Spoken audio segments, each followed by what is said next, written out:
This is MC Fireside Chats, a weekly show devoted to the outdoor hospitality industry, hosted by Brian Searl and Cara Csizmadia. You'll hear from special guests that focus on topics to help your business succeed, all backed by Modern Campground, the most innovative news source in the industry.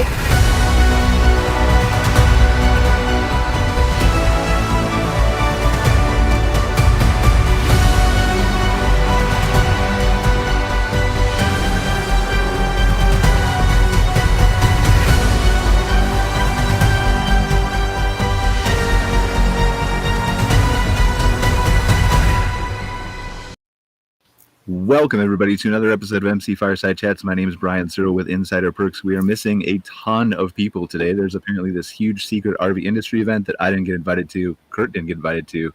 Jason and Susan, I feel like maybe they just didn't invite the cool people. That's clearly what had to have happened, right? That's it. So apparently there's some kind of event. So we're missing our normal Shane, Eleanore. We're missing Phil from RVDA. And then we're also missing Kurt, who has a scheduling conflict, too, from National Parks Traveler. But that's okay. We're going to have an awesome show without them. And super excited to kind of have our RV industry outdoor rec focus show here again as we do the fourth week of every month. We've got Susan Carpenter, our regular guest from the RV Women's Alliance. And we've got two guests here, Jason Gossett and Curtis. How do you pronounce your last name? Hemmeler? Hemmeler. Yep. Hemmeler. Okay. So there's just the extra E is silent. So I'm going to cheat here. I'll let you guys introduce yourselves in a second, but I'm going to cheat and use my little script that Cara gave me and say Jason is from the Unhustle, Bustle, a family of newly full-time RVers. And so they're exploring the country aboard their bus conversion, right, Jason? Just traveled 2,800 miles. Yeah, you were telling me that before we started the show, from Orlando, Florida to Spokane, Washington. Spokane, Washington. I got corrected. I learned that as well. Yeah. I thought forever that it was Spokane, but it's Spokane. And so, but he's also got 15 years of hospitality experience. Jason, do you want to just introduce yourself? Tell us a little bit about your background, and then we'll move on to you, Curtis. Yeah, I've spent about 15 years in the hospitality industry, working for resorts, casinos. Spent this last year or so getting outdoors, just like everyone else. So I've kind of ventured out on my own, do some consulting work to add my value to the outdoors. Yeah. So I've got a lot of years in auditing. I've been an internal audit manager for about 10 years. So I spend my time with compliance, ethics, SOPs, digging in to the background's pretty deep. So just looking to add my value to the outdoors in this booming RV world. Awesome. Well, super glad to have you here. I know we're going to dive into some of the things that you're up to and things like that. But Curtis, do you want to introduce yourself real quick? Sure. Thanks, Brian. Name's Curtis Hemmeler. I am the executive director of the RV Technical Institute in Elkhart, Indiana, as well as the senior vice president of standards for the RV Industry Association. And my background started actually in the military, where I was a technician, and then moved into logistics for about 14 years. Left that and got into the school business, and predominantly in K through 12 and post-secondary, building trade and career schools across the country. And about 4 years ago, I was contacted by the RV industry to come in and build a school to standardize and professionalize the career path of an RV technician, both mobile and at a dealer. Awesome. Well, good to have you, Kurt. Sorry, I had a ninja chop a bee there that was trying to attack me. That was what I was doing. So just so you guys know. Welcome, Cara. Glad to have you. Sorry to hear that your computer crashed, but all the things are... Yeah. Everything's going wrong today. Oh, my God. See? I just jinxed her. Everything's going wrong today except for Susan's audio is flawless. Yeah. Look at that. I'm here. Susan shows up. I love it. That's great. It is without some kind of technical, failure or drama. It makes it interesting. Yet again. Yep. Yeah. Sorry, I'm late. I think literally half of our audience, maybe 60%, just watches for the technical glitches. I feel like that's what's happening. Yeah. It's probably not afterwards. That's good. Super excited to again be here. We're going to dive into some things with Jason and Kurt here in a second. I want to just take a moment to thank our sponsor for this episode, which is CampSpot Software. If you haven't heard of them, they're a campground management platform. Both staff and guests love. Kind of two parts to the company, right? There's the software that, 1,700 campgrounds use to make their online reservations and all that kind of stuff. Super easy to use is what I keep hearing from people over and over again. And then they've got the new marketplace side, although it's a year and a half old now, so maybe it's not new anymore. but super easy way. They're kind of partnered with a few other companies. I think Rover Pass and a few other ones, and just really kind of a neat way to book your online reservations for campsites all over the country. So super grateful to have them as a sponsor. So let's dive into this. Where do we want to start? Let's start, you know what, Kurt, I want to start with you, because I honestly don't know as much about the RV industry as I do about the campground industry. That's kind of been where I've played the last decade plus. And so as we do these kind of shows, my whole goal here is to learn more about it. So tell me a little bit about, and for those people who are watching who maybe don't know either, what is the RV Technical Institute? What does it do? How does it function? Why does it exist? Sure. So the RV Technical Institute is located in Elkhart, Indiana, for a lot of obvious reasons, being the center of the RV world. As I said, 4 years ago, the RV industry came together. When I say the RV industry, that's the manufacturers, the suppliers, and dealers, as well as Go RVing, came together to address an issue, what we refer to as repair event cycle time. The amount of time that it takes that you drop a coach off to be repaired to when it's actually repaired was exceeding well over 3 to 4 weeks. As a result of that, we also knew that there were close to 11 million registered RV owners out there, and that RV repair was in a critical state. We were short on technicians. We did not really have a professionalized, standardized program. And so they invested $10 million to create the RV Technical Institute. They found me. We put together the team. And in the last 3.5 years, we've been focused on creating a curriculum that is, as I said, standardized, professionalized. It has a career path. It allows technicians to come in and be fully certified. And this was new to the RV space. And so we've been at it for about 3.5 years. And I have a team of about 10 or 12 individuals that work in Elkhart and around the area. But currently we have about 6,000 students training across the country in the program, which we do know that to improve that time, that repair event cycle time, having more technicians as well as having better trained technicians will help to bring that number down, as well as some other variables such as parts availability and things. But that's the RV Technical Institute. Is there in your mind, and I have another follow-up question, but just a brief one, in your mind, that 6,000 number, is that satisfying? Would you like to see more? Is that no, it's just the beginning, Brian. I mean, it's I am proud of that number. The reason why I'm proud of it is because we've only been at this 3.5 years, and this was really created from scratch, and in just a short 3.5 year period, which some may say, well, that is a long time. Don't forget, we did have this pandemic going on. Don't forget that also this was something that really had not been done in the RV industry. Even though there was some training, it was a set of books and you took a test. The new curriculum allows you to take what you've learned, take a test, but then also apply your knowledge so that we know through certification that the individual can do what they say that they can do. And that hadn't been the case before. Do you have centralized campus for that portion of the, or are they doing that in dealerships with so the answer to that is them? No, the answer to that is actually yes to all of that. We do have the actual physical facility in Elkhart, Indiana. So anybody that's out in the area, please stop by. We will train, a few hundred individuals at that physical location over a year time period. But the curriculum was created to actually be distributed across the country, because that's really where it's mostly going to be used and taught. And from my experience coming from education, you really have to take the education to the person these days. You can't expect people to pack up their lives and come to Elkhart, Indiana. So what we have created is what we refer to as learning partners. Right now we have well over 30 that are all across the country. And learning partners are everything from a very large dealer group, such as a Camping World, a Campers Inn, a Fun Town, an RVR group. They're our learning partner. We also have a couple locations that are correctional facilities that are giving second chance folks their training on the program. We have high schools.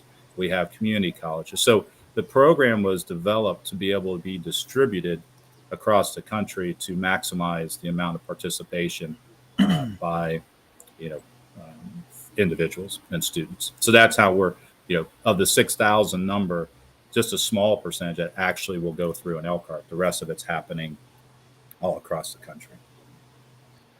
Fabulous. Okay, so then my second question here is, and I had a follow-up, but it's just going to have to kick down the can because I want to ask something about what you just said. Oh, sorry. You say across the country. Is it also available, or will it, or can it be available in Canada?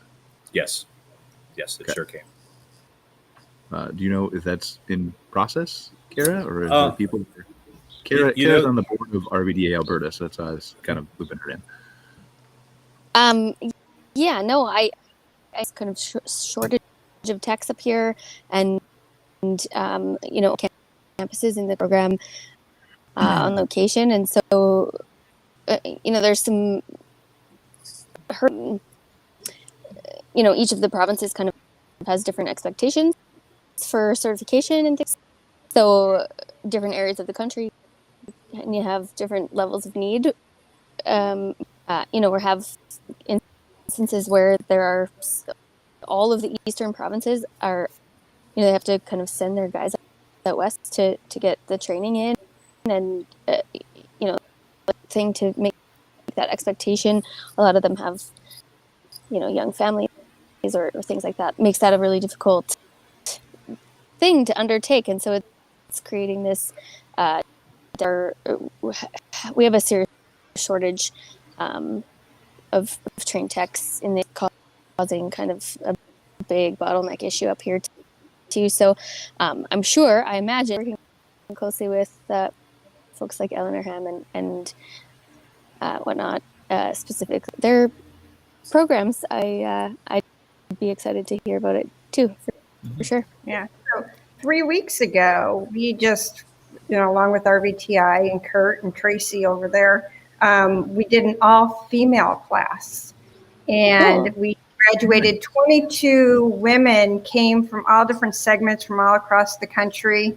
They were campgrounds, they were suppliers, they were distributors, they were from dealerships, and then we had about 10 of them that were from outside the industry that was looking to get into the industry doing something like that. It was what we call our pilot classes. We kind of, decided who came and made sure it was well-rounded, because what we're going to do next year is we're going to go with RVTI and we're going to offer it nationally in different locations throughout the country, and hopefully Canada. We do have Canada pegged for that. Yay. Where we can continue to do the all-female class, because one thing we realized was when you lower that barrier to entry and make it all female, they're more apt to come, because it's a little intimidating. It's not like men go out and try to intimidate women, but they feel a little bit more comfortable when they're learning together.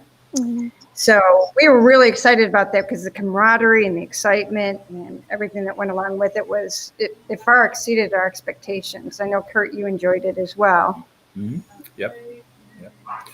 And I will say, just as far as training in Canada as well, there's a little bit of differences in the requirements, and Cara, you kind of mentioned it. There's province variances, so our program does not necessarily fit into where there's other certain requirements.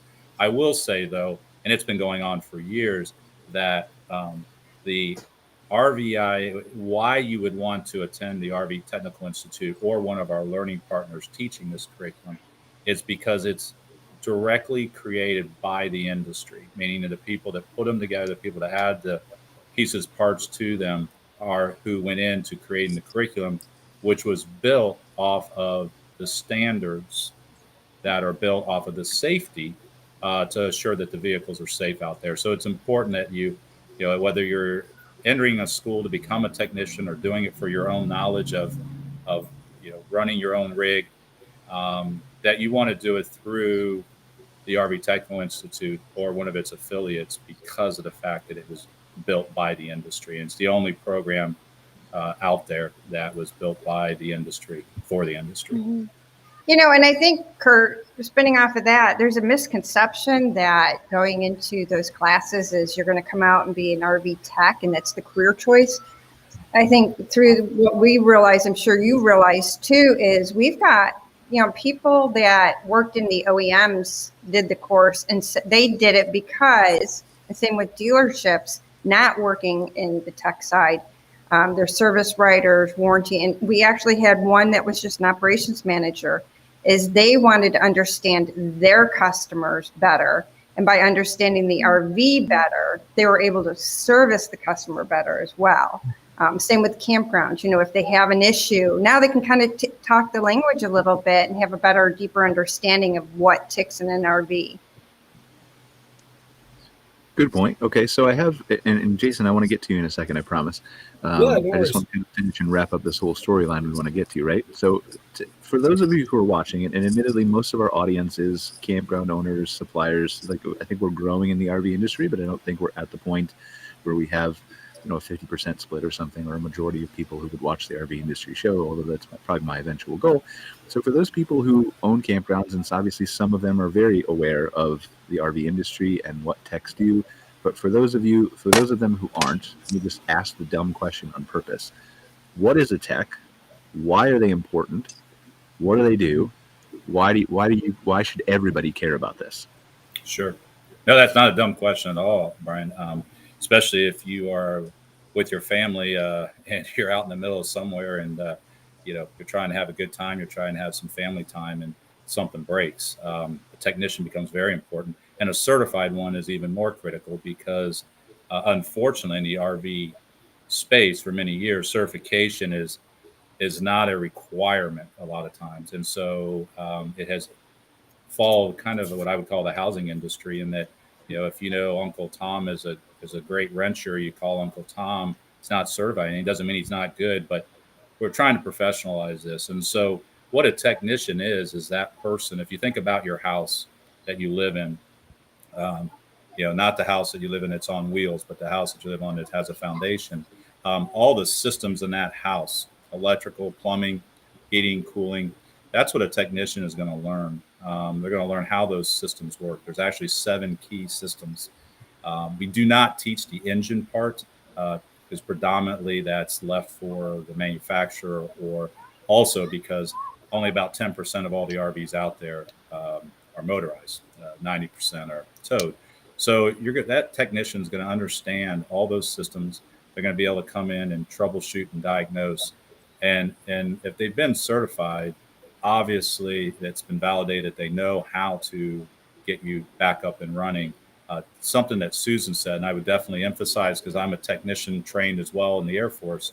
A true technician comes with certification and some years of scraped knuckles, busted up kneecaps, things of that nature, and time, basically, is what I'm saying. So, if you become an RV service technician, whether you're working at a dealership or you're working as an independent or mobile tech, you want to look for some certification, and ideally it would be somebody that is RVTI certified by the industry. But at the same time, when you come out certified, you're taking somebody that has never wrenched in their life. They're going to come out and they're going to be competent. But a true technician takes time and experience, and we're just the career path that we've developed gives that individual a lifelong career path, whether and their learning is going to continue. So we teach the foundations, but as new technology innovation comes out, it's important that they continue that education path. So that's a technician, and as I said, you can find them at dealers, you can find them as mobile techs. Yeah. Let me ask you a hardball question, Kurt. Just put you on the spot for a minute. Why do I want to be, if I'm looking for a new career, why do I want to be an RV tech? There's so many choices. Oh, gosh. How long's the show? Because I can go on for a long time. But no, the biggest reason would be, I think, if you want to become a technician, here are the things that you have to kind of accept. Okay. The nice thing about being a technician is there is a mistaken, and it's just natural to do this. When you think of a technician, you immediately think of an auto technician. And when the reality is an RV service technician is more of a trades type positions, because you're learning electrical, you're learning plumbing, you're learning chassis and things of that nature. So, if you're the type of person that likes to work with your hands, if you're the type of person that likes new experiences every day, because today might be an air conditioner problem, the next day might be a heating problem, next day might be a chassis problem. If you're a type of person that likes to work independently, or likes to work in warm weather, cold weather, around the country, around North America, being a technician in a mobile capacity allows you to take your services anywhere that you would want to live or be. You would also want to become a technician if you have the interest of doing a side hustle. The big thing out there now is side gigs and things of that nature. We have a lot of people that are becoming certified, and they work as they need, or they work as they want, or as they work as they do campground to campground. The one thing I can assure you is there's plenty of work with as many RVers that we have out there. And with the shortage that we had of technicians going into the pandemic, we are easily in the same situation as we was when we started. Now as things kind of slow down, I think we will begin to catch up, and we're heavy into recruitment, specifically targeting high schools, vocational schools across the country to educate the educators that there is this career path out there, because a lot of people don't think about it. But yeah, becoming a technician, it would be for all those reasons I just mentioned. And there's probably more that I left off, but those would be the big ones. And let me forget one big one: the money.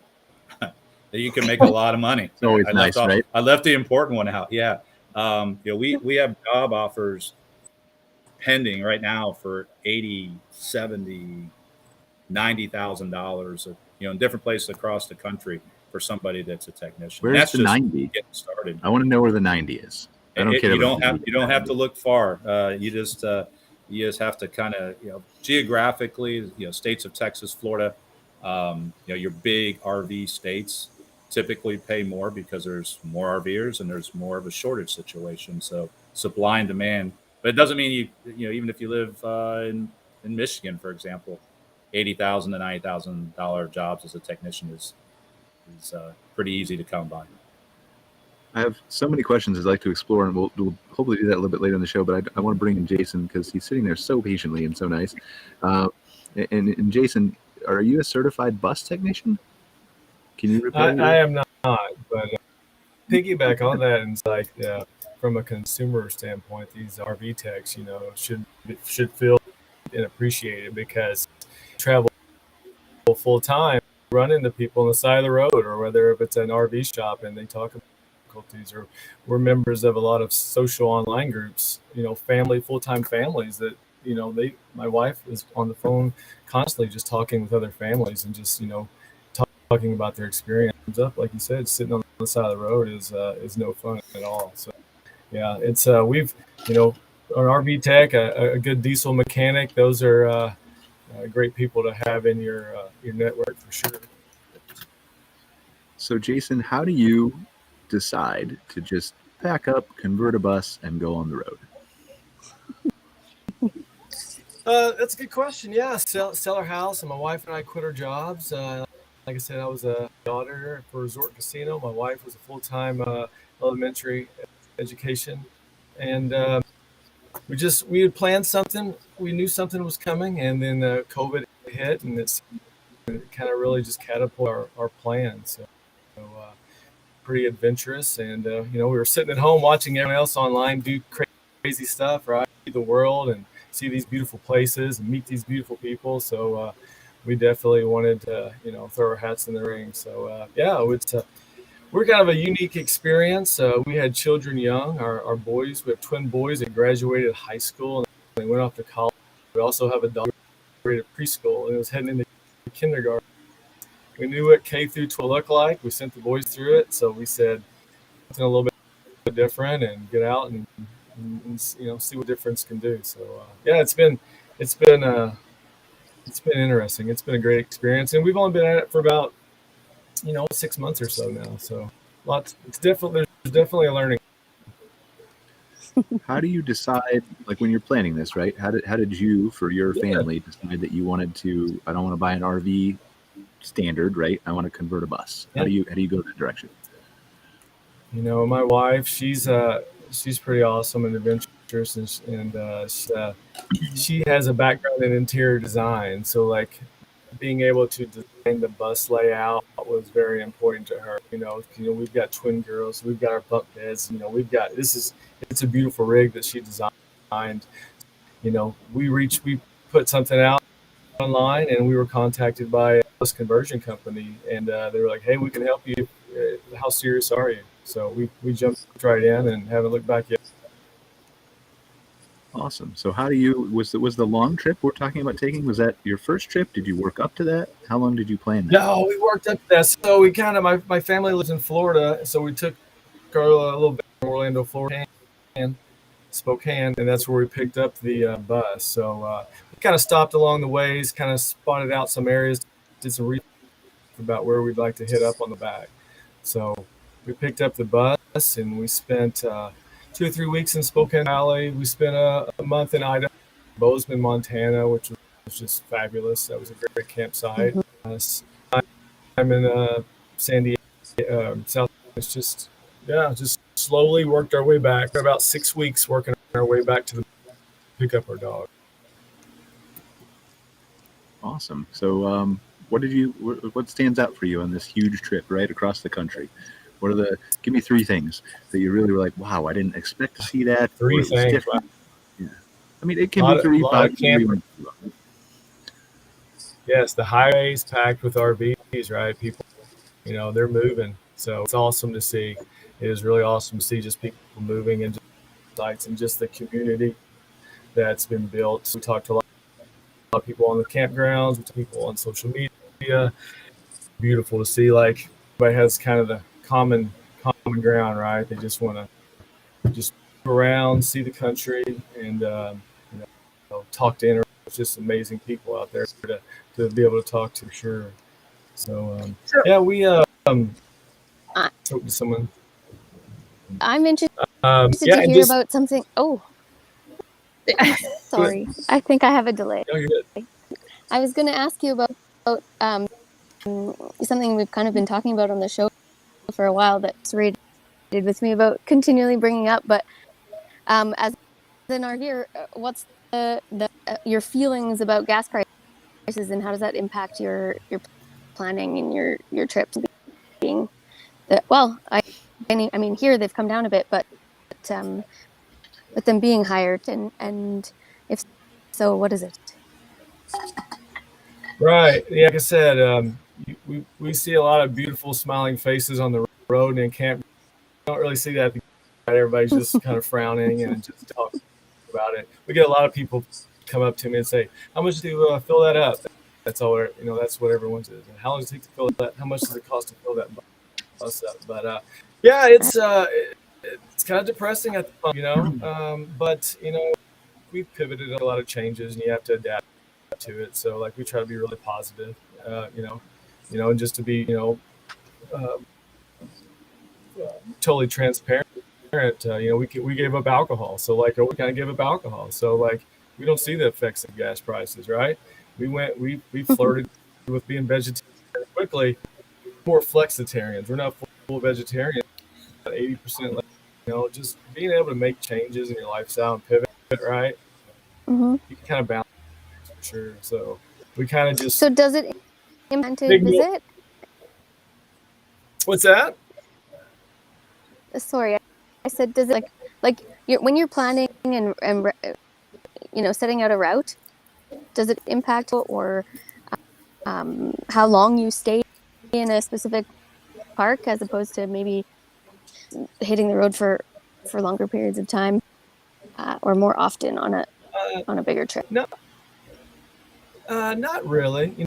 We kind of set a destination that we're really interested in, and we really spend a lot of time looking through all the apps, just picking out stopping points. I'm going to go drive the entire way, and I'm new to this too, so I'm driving this 20-something thousand pound vehicle down the road, my house down the road, right? So we're just making these little stops here and there, but that's an important part of our planning is where are we going to go? Where are we going to stop?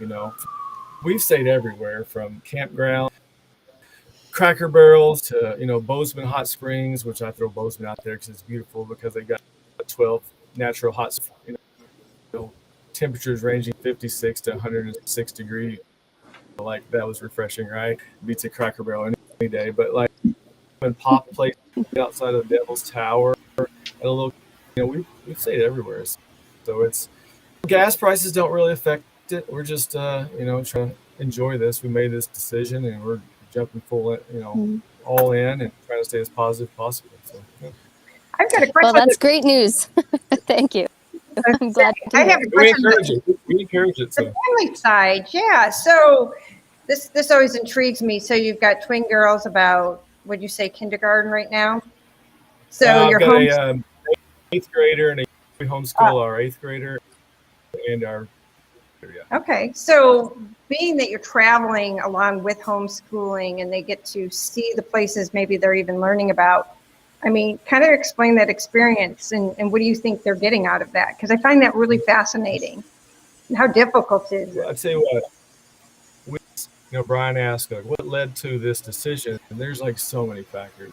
We even pinpoint one, 8th grade now, she was in 5th grade and she had to do a state, right? Draw a state, color it in, give us 3 facts. She chose Wyoming, drew a square, colored it brown, put like state capital, the size, and the state bird, right? She came home with an A. She was so excited. And I was like, oh, that's kind of sad, right? That's Wyoming. So that kind of planted a seed as well to kind of push to that. So like I said, we went through Wyoming.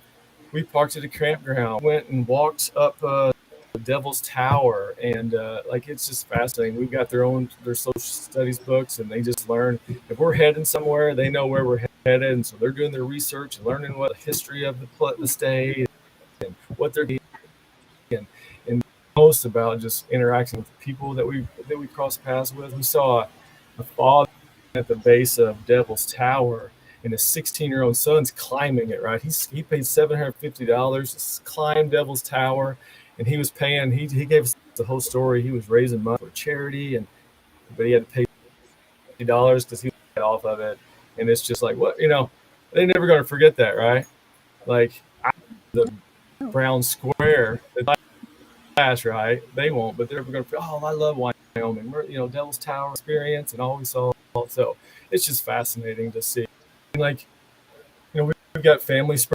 Right now, we're kind of doing a hometown roots tour, right? Like COVID ended, and my parents live in 3.5 years. So we've been down to Florida 8 times in the past 16 months, right? So like we're going around checking on family members and making sure everyone's good and right, and just reconnect. We're going to do we spent a month in my wife's hometown. We're planning on going through Alabama and visiting some relatives I haven't seen in 20 years. So. And learning all the way, right? We do full year-round learning. My wife, like I said, she's got an education background, so she's really hands-on, and she's I can't praise her enough. She's a badass. Everything she does, like I said, she designed this bus, and now she's kind of designing the education system for us. Yeah, amazing. On there, but that's good. I love the enthusiasm. Yeah, it's awesome. No, you're right. And there's a ton to learn, right? Individually. Like, I'm sure if your kids went to a school in Wyoming, they would know more than 3 facts about Wyoming. But when you're teaching outside of Wyoming, and most of these teachers haven't even been to Wyoming to see Devil's Tower to understand what it is and why, right? Then you kind of lose that. The mythological bear that scratches, all that stuff. My wife and I talked. We went to Idaho, went to Coeur d'Alene. We're like, you know what? Idaho does not get the respect in middle school and high school. Kentucky, and I'm like. It taught us to stay away from Idaho. There's no reason, right? It's gorgeous. You're like, this is beautiful. I love Idaho. It's amazing. It is. So I'll throw an interesting fact in there. What Jason has just told this great story of his personally, I've probably heard similar hundreds of times as we travel around. We talk to different folks that are RVing. I mean, the story is very similar. I left this career. I'm doing this. We're traveling the country. In fact, part of our initiative is recruitment of new technicians into the industry is focused upon high schools and homeschooling, because that's a story we're hearing a lot. And, the price point that we have the education at right now to receive it is so reasonable because the industry is subsidizing it help with the shortage of technicians, that folks are jumping in and they're using it as like I said, a side hustle where, one parent might be a remote worker in IT, the other one is a technician, and it serves obviously as an income, but it also serves as a good understanding to fix your own rig if something were to happen. But I do want to say one thing about the gas prices too. What Jason said is what we have seen statistically is that people don't stop RVing with gas prices. They might just adjust a bit and stay closer to home is the only thing we find. But we find very little impact into the actual event of camping or RVing. They still do it, like I said, just closer. Or give up alcohol. All right, which I gotta tell you, Jason, man, that is commitment right there, my friend. That is. Yeah, I'm never doing that. I like my whiskey too much. I like sipping my whiskey. My French fries will go before my bourbon. That's for yeah, sure. There you go. Right. No, it is though. It's an interesting thing. Go ahead. Sorry, please. I was going to touch base too on something Curtis said. Working remotely, like the big thing you hear out there is, what do you do to make money on the road, right? If you can find and promote ways to make money on the road and educate, there's a lot on LinkedIn. There's some sites out there that really push it, but more opportunity. That holds a lot of people back for sure. Yeah. Well, and you have a good segue here, right? That maybe you just built yourself. But so talk about what you do on the road for your career. Yeah, well, we set aside a timeline. Like I said, we knew something was coming, so we're planners. I'm in a very personally finance oriented, so we saved half our income here because we knew something was happening. We knew we were going to push to get out and do something there. I'll be right there. Oh, you want to say hi? What's a bunch of people? Hi, real quick. Real quick. Do you want to say hi? You got to hurry, though. Just say hi. This is my daughter. This is Daphne. Hi. So she probably thought I was done. Say, all right. Love you. She just wants a snack. Sorry. Bus is off limits for this hour, so they're out running around some bean fields in Kentucky right now. So that's what they're up to. But sorry, I went blank there. What do I do? Yeah. We saved half our income, so we gave us a good travel period to kind of just casually do some work. So like I'm networking and individuals with campgrounds. I spent all my time inside this office with no windows, this little box, 7 years. I didn't know if the sun was out or it was raining. The pandemic came and sent me home, and I'm sitting out on my deck working, and it was beautiful. This is what I want to do. So like taking my indoor experience and kind of getting out into the world, and ideally just visiting campgrounds, secret shops, on-site reviews. Depends on how deep you want to go. I do gap analysis, and we can check your SOPs and see how well they're documented and implemented, and we're trained on. So I am a big believer in customer experience integration and stuff like that. And that's one thing we're going outside, and these campgrounds are blowing up. I just want to highlight. I've seen some few consultants. You got to address these risks and stay on top of these things, because like Susan was bringing up the fighting in Yellowstone, right? Behind that, who knows what that was, but anyway, that's you got to explain it because nobody else knows what we're talking about. Well, Susan found this is the investigation phase of the show. It was in his newsletter. Unfortunately, he's not here today to explain it, but his newsletter came in my inbox yesterday, and in Yellowstone, in one of their geysers, they found a foot and a shoe. The foot was in the shoe, nothing else. And that's, I clicked on his link to read his newsletter, and it didn't say it. They don't know anything yet, other than one of the park rangers found it. So stay tuned. Maybe next month when he's on the show, we can ask him what ended up happening. Maybe he'll know. I think we could extend the show and let everybody go who needs to go, and we could just do a live investigation and do it. Right? Maybe check with Kevin Bacon. Didn't he do Footloose back in the 80s? Maybe they finally found the foot. is a good question though. Like, it really is fascinating, and we're not going to obviously talk about it right now, but it is fascinating to, like, how do you just get the foot? Because the geyser's hot, but it doesn't dissolve. It's not acidic, right? It had to just already be disconnected. They have no idea. I mean, people have died in the geysers. It said, don't go off. Fall off but then your foot doesn't fall off. Yeah. Anyway, we should move on to another subject. We're definitely not the expert. Sorry about that. Go ahead, Jason. Continue. Yeah, just looking at, I'm trying to think where I was going with that, but yeah, just service standards. Service standards. I tune in and listen to you guys and other campground owners talk about those service standards are so important, right? So, training those individuals, having your SOPs documented, and everyone on here talks about industry best practices, so that's important. And I make sure, always emphasize that these, owners we'll talk about, I've saw, and I'm not good with names, but Mike from CRR, the guy from Blue Water is really good. He's, talking about these, right? And I keep an eye on what they're posted and their positions and what their companies. And so it's awesome to, even though you're small and growing, but ignore those compliance efforts, right?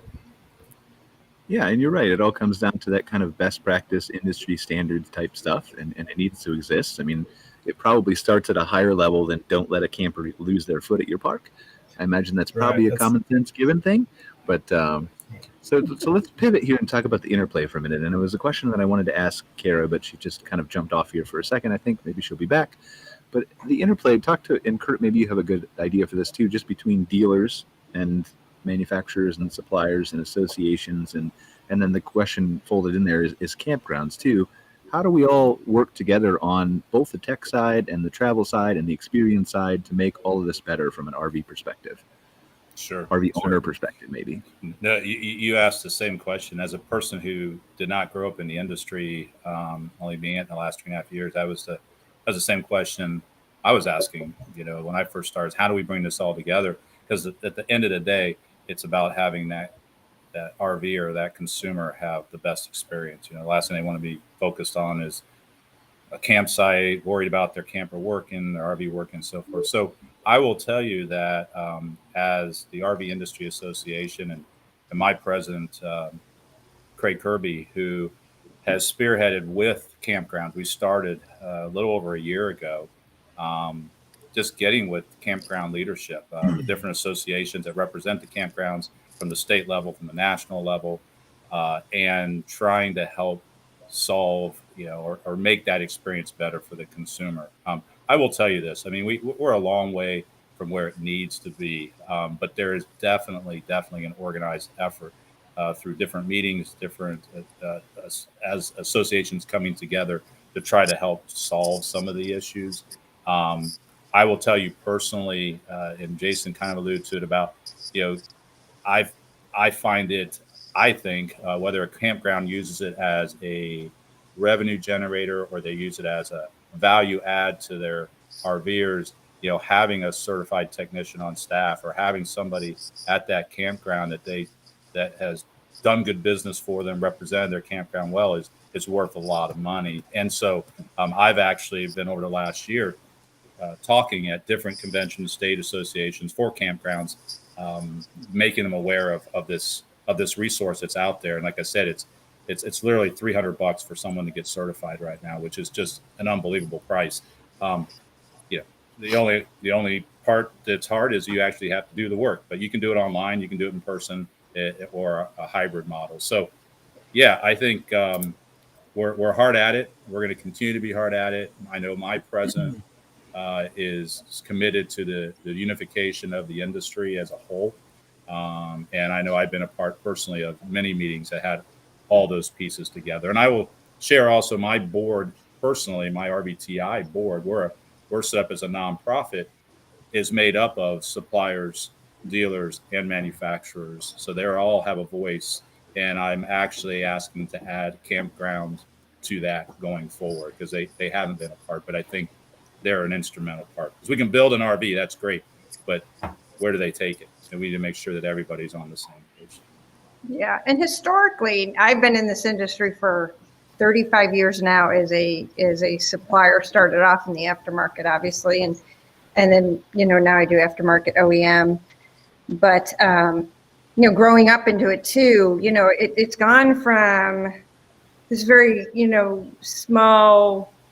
Not a lot of people camped when I was growing up. I mean, you could drive to a campground and pick your site. My parents used to drop me off at the site and say, stand here. So you save it. And they went back and registered it. Right now, you're making reservations 6 months in advance. Right. That's how much it's exploded. And speaking to what Kurt said, I think as this industry has grown where it is, that need to bring people together, all the parts of the industry together, has become so needed. And RVIA and RVTI, which is the RV Industry Association and RV Technical Institute, for those who haven't caught on to that yet, but they're spearheading to move that needle, and it's just going to be nothing but success by doing that. And I'll add something else to that folks aren't aware of. Every year, the RV Industry Association has a couple different pieces, right? There's the whole Go RVing side of the house. There is the RV Technical Institute, which is really the baby that was just born 3.5 years ago. But at the core of the RV Industry Association is a standards team that actually goes out and inspects facilities 6 times a year unannounced. And there's also a very strong lobbying group that goes to DC every year. We call it RVs Move America. And to give you an example of how it's unifying is we're inviting campground folks also to be a part of this. And we're discussing how we can help push, the Outdoor Act, which got passed a few years ago. And all of this is helping to try to strum up federal dollars, state dollars to build new parks, to update parks. Because for the RVers out there, they know there's a shortage of parks. Our parks, we have not nearly enough parks to handle. If everybody decides, I'll just give you an idea. There's about 1.1 million sites, I believe. We did a whole survey about it 6 months ago. I think it was like 1.1 million total. Well, there's 11 million registered RVers. Hopefully not everybody decides to go camp in the same weekend. That just gives you an idea. We know we need more parks. So we're working with state, local, federal, working with the associations. Like I said, I promise you there's an effort going on. It's going to be keep pushing the peanut a little bit more each day. But it is going on. Yeah, we for sure see the effort. And Cara, I want to get your input on this. I'm glad you're back. Just kind of the interplay between how the things work together, because it seems to work really well up here in Canada, especially. Yeah, we have a really close to our CRVA, which is our Manufacturers Association, and the Canadian Camping and RV Council, who I work for, and represents the campgrounds in this country. We've all kind of got a strategy, both, very similar to what's happening in the States with that Kurt mentioned, where our lobby efforts are unified. We make time and deliver our most important asks and messages, elected representatives, as possible every year. But we've also got great programs and partnerships, providing awesome member benefits and really supporting our kind of founders of CCRVC. Always talks about the three-legged stool, where we have the dealer service side, the management side, and we're all very, very reliant on one another, obviously. And so, if one looks strong, and so that's always a good analogy we talk about often. We have such a foundationally supportive and collaborative here. It's a great way to advance efforts for all of us, I think, going forward, especially like Susan said, where our consumers are really changing, the way people want to camp and plan their trips and all those things is really changing at breakneck speed, and that ability necessary, I think, to face all that change and remain as adaptable as this industry is. So I want to thank you, Cara. I really appreciate that. Kurt, I wonder, and maybe you don't have the research or the time. And I kind of just ask you this question out of the blue, right? But it interests me. We've had a gentleman on who are going to do the camper extension for the Cybertruck, right? And some of these new electric vehicle concepts that are coming out both from the standard manufacturers and some new players into the industry. How does this impact the tech game? How does this change, or does it? But how do you go forward and continue to train people for, I don't want to call them legacy vehicles because they're not. They're going to be continued to be bought in large numbers, right? Mm-hmm. But the different type of vehicles that you've always been training people on, is there a course for RVTI where you expand that to include electric vehicles? Is that going by default to an auto dealership? Where do you see that going? No, you're tapping into probably 25% of all the meetings I've had in the last year to year and a half have been wrapped around those exact topics.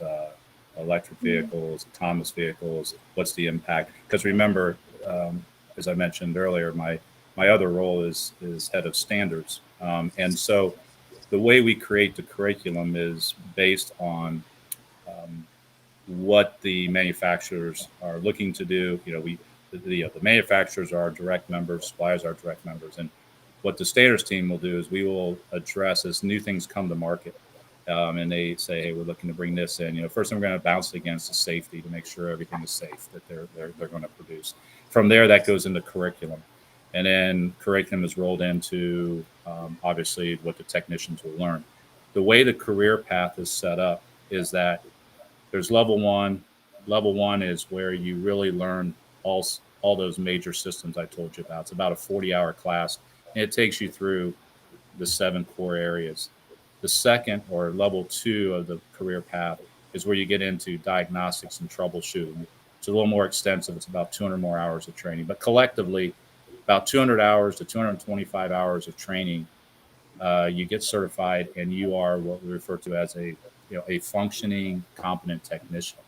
Level 3 is where you get into really the specializations. And this is where, as new technology comes out, and I'll give you an example of solar. Solar is a specific area that someone might specialize in. And that's where we rely upon our members, our suppliers, or our manufacturers that have this new technology so that the technicians can get that education. So as the new product rolls off the line, depending on their interest or the dealer interest or the need, a technician will specialize in that area. If that particular technology becomes, let's say, the majority is being built into rigs going forward, we will weave that into the core education, which is level 1 and level 2. So it's a constantly moving and evolving career path, but it's really in that level 3 where new technology, new things come into play, and that's where the technicians will go and grab and receive that education.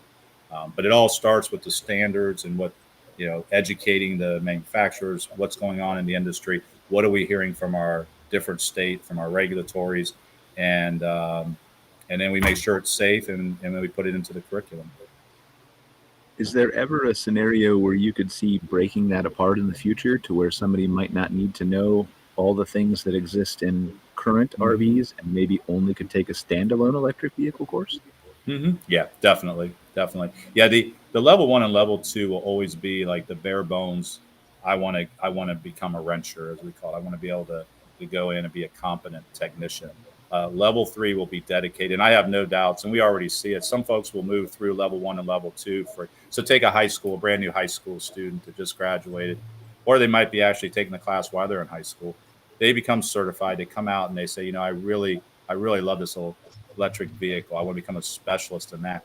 They might just focus on all the classes that we bring to the table, and I could see a specialization just in that. They may not want to move to master tech. They don't care about getting into slide outs. They don't care about getting, that base knowledge was enough, but they want to specialize in this. So what I will say to education is it's always going to be evolving. As technology comes out and new things are done, we're going to make sure the technicians have it. And that's what I think I was kind of going at, right? I think there's as we've discussed already on this show and in other shows many times, there's clearly a shortage of RV techs, and I'm not claiming to understand it as much as everybody else at this table does, but I'm trying and I'm learning. And so I can imagine a scenario in the future where there's somebody who comes out of, you're just talking about high school or college or whatever, and has a deep desire to like play with circuit boards and gadgets, but doesn't want to touch wrenches. Mm-hmm. And so then is there a point where they, maybe in the future, and I know this is speculation, can just say, I want to focus on that narrow window of RV specialization repair?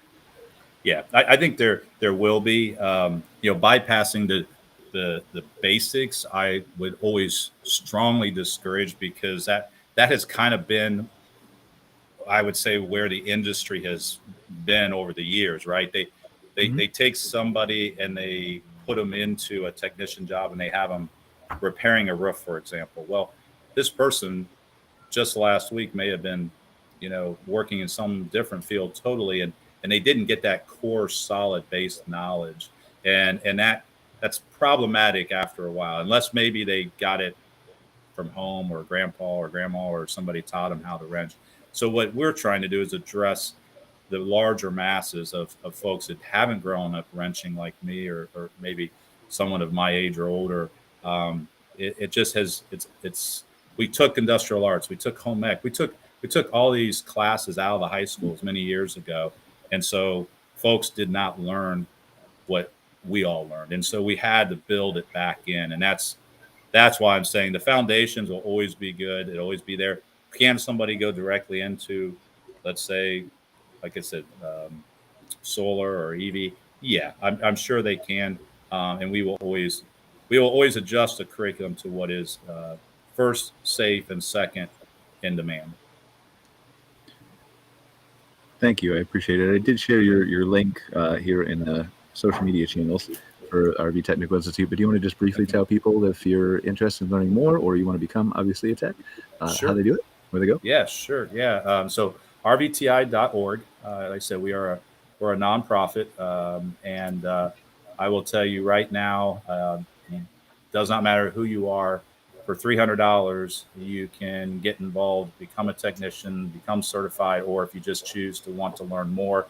And if you've taken your rig to a dealer or to have something fixed, the going rate's about $150 to $200 an hour. So, for $300, you can probably pay yourself back pretty quickly with some just general knowledge. But yeah, RVTI.org. Also, I'd like to throw out there, if you're part of any organization, you're a campground owner, you want to see about getting a technician trained, it's $300 or it's $1,200. And if you have a facility, we'll train everybody in that facility. And it can be done online, in person, or a hybrid where you take some online and do some in person. Awesome. Thank you, Kurt. Jason, I want to give you the same opportunity. Just if you want to give people, is there a place they can learn more about, obviously, your social media channels or website or anything like that? You can find us on the Unhustle Bustle on Facebook, Instagram, TikTok. My wife just interacting with anyone that's interested in following us. So, Jason, yeah, absolutely. Jason, I just need to ask, is there literally anything you do, or is it all your wife? Listen, she's pretty special. Okay, like that's fine. You're just, She's my, yeah. I'm just messing with you, Jason. That was good. No, hey, I was a part-time tender when she met me. So, I got a psychology degree after I met her. So yeah, she's awesome. She did it all. So, yes, kudos to her. She's gonna watch this. She's nice. She's awesome. She can do anything. Awesome. Any parting thoughts, Cara? Yes, build for sure. Like I said, on the he's got pictures of the bus build too. So yeah, it's pretty amazing. I did try to look it up. I'm using Firefox. I forgot to go back to Chrome like we told Susan, so it won't let me share the window. I was going to share pictures earlier when you were talking, but definitely, yeah, go check it out. It's really cool inside. It's beautiful. Yeah. So, any parting thoughts, Cara? Anything else we need to cover or wrap up?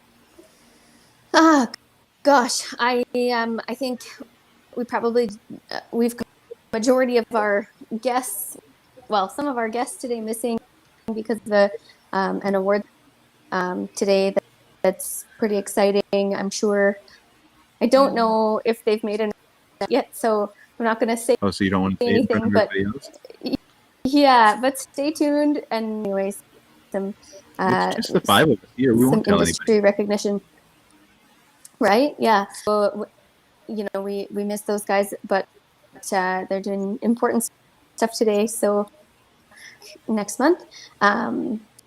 Otherwise, I think today, always great discussion. Sorry for my technical issues. Never can't be one show without it, but anyways, I This is my appreciate first show. It made it time through and the whole thing. Yeah. lucky. Any Yay. technical issues, yay. This is like a first try, so. We should. I think next month Susan we'll gets just the let award Susan today. host, and I just won't show up. So. Oh man, Oh, I had to go gosh. home for better internet without security Yeah. system. Yeah, you name it. See, never fails. There's got to be some hurdles in the path for sure. Right. Can't be too easy. We don't want. Well, thank you guys so much. I really appreciate you being here, Jason. Best of luck to you and your family on the road. I think there's probably just the beginning of adventures. You're going to have a ton more to come, and maybe we can have you back on the show when you have a little bit more to share. Kurt, as always, thank you for being here too.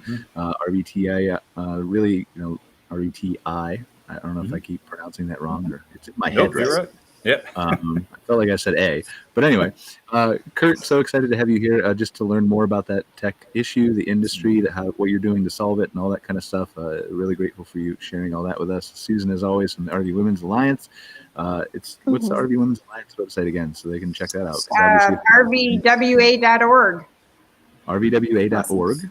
Yep. Is there information for women who would like to become techs too, Susan? Is there a place they can go? We're going to be announcing that in January. It's going to be, like I said, we did our pilot, so we're going to do a nationwide one. So we'll be making the announcement soon once we secure the sites and stuff. So yeah, it's going to be really great. Make sure you send the announcement to Modern Campground so we can put it out there. Absolutely.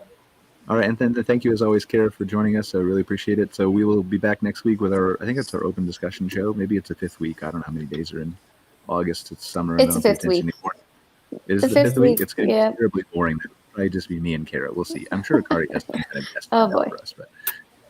But super excited. Thank you guys so much, and we will see you next week. Take care, guys. Thank you all. Thank you, everybody. Thanks for watching this episode of MC Fireside Chats, hosted by Brian Searl and Cara Csizmadia. Have a suggestion for a future show or want to see your campground or company as part of an episode? Email us at hello@moderncampground.com. Join us next week for another episode. And don't miss the latest outdoor hospitality news and commentary from around the world at moderncampground.com.